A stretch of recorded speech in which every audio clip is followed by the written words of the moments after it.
You can just take it out, kind of like slide it out of there and shit. Yeah.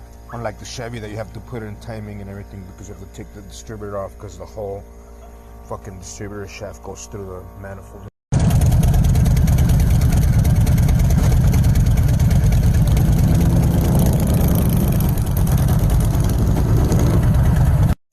Crank is supposed to be exactly on 0, and you should be on timing there for sure for a big block Ford. Now I can pull out the distributor and shit.